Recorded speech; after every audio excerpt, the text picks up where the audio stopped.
मित्रों नमस्कार। निखिलेश स्वर्ण ज्ञान ज्योति चैनल में आपका स्वागत करते हैं। कुछ श्रद्धालुओं ने भगवान शिव के बारे में जानकारी चाहिए है, तो आज इसी के ऊपर चर्चा करते हैं।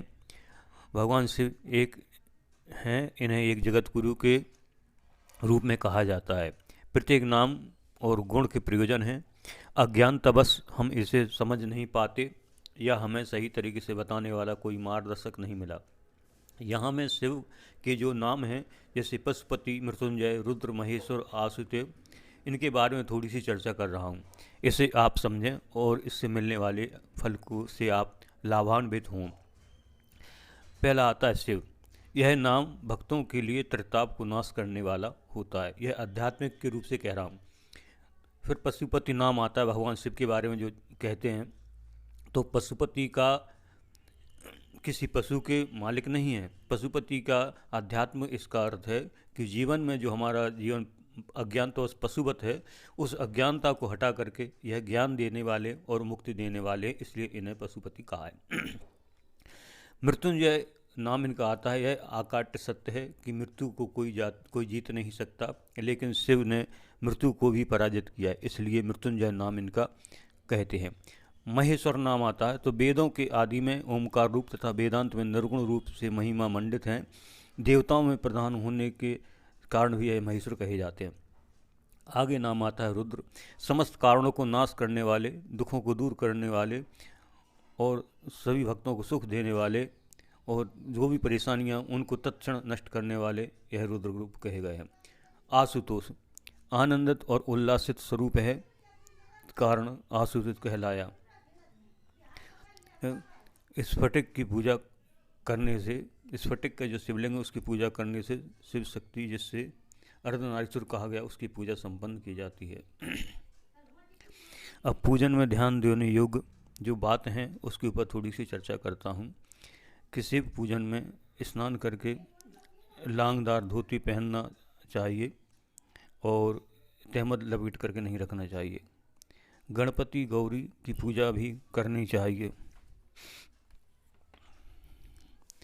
जब आप पूजन करें तो उत्तर दिशा की तरफ मुंह करके बैठना चाहिए। त्रिपुंड का तिलक होना चाहिए और रुद्राक्ष की माला धारण करना चाहिए। यह शिव पूजन में एक अनिवार्य के रूप में बताया गया है।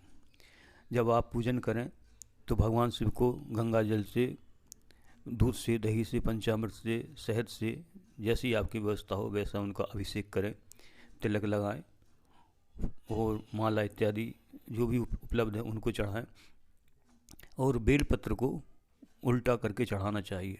जो बेलपत्र का चिकना हिस्सा है वो शिवलिंग की तरफ होना चाहिए और जो दूसरा हिस्सा है वो ऊपर होना चाहिए। इसमें यही भी कर सकते भगवान शिव के लिए, जैसे कमल के फूल है, गुलाब है, कनेर है, सफ़ेद आँख है, धतूरा है, आंवला, खिजड़ी इत्यादि हैं, इनके भी फूल इनको चढ़ाए जा सकते हैं। क्यों भगवान शिव के लिए ये मान है। भगवान शिव के ऊपर तुलसी नहीं चढ़ाना चाहिए। जब शिव जी की हम परिक्रमा करते हैं तो पूरी परिक्रमा नहीं करना चाहिए, आधी परिक्रमा की जाती है। शिवलिंग पर जो चढ़ाया हुआ प्रसाद है वह ग्रहण करने के लिए शास्त्रों में निषिद्ध कहा गया है, इसलिए उसे, जो शिवलिंग पर प्रसाद चढ़ाया उसे आप जल में विसर्जित कर दें और शिवलिंग के सामने रखे प्रसाद को, जो आपने नीचे चढ़ाया है, नीचे रखा हुआ है किसी प्लेट पर में, उसको आप ले सकते हैं। नैवेद्य में आप भगवान शिव को चढ़ाना चाहते हैं तो घी और गुड़, पंचमेवा से और चने की दाल के बने हुए जो रोट होते हैं, जो रोट बनाते हैं, घी में सेक करके वह चढ़ा सकते हैं। अथवा आप जो पूरन पोली बनती है मेवा डाल करके वह भी चढ़ा सकते हैं। भगवान की आरती, 5 आरती यानी 5 बत्तियों से आरती करना चाहिए। इस प्रकार से करने से भगवान शिव की और शक्ति की दोनों रूप में पूजन हो जाता है। यह करने से भगवान से प्रसन्न होते हैं, आपकी मनोकामना पूर्ण करते हैं। और आप निखिलेश स्वर्ण ज्ञान ज्योति चैनल को जो इतना प्यार और प्रेम दे रहे हैं, हम आपके बहुत आभारी हैं। सभी माता बहन भाइयों के लिए हमारी तरफ से नमस्कार।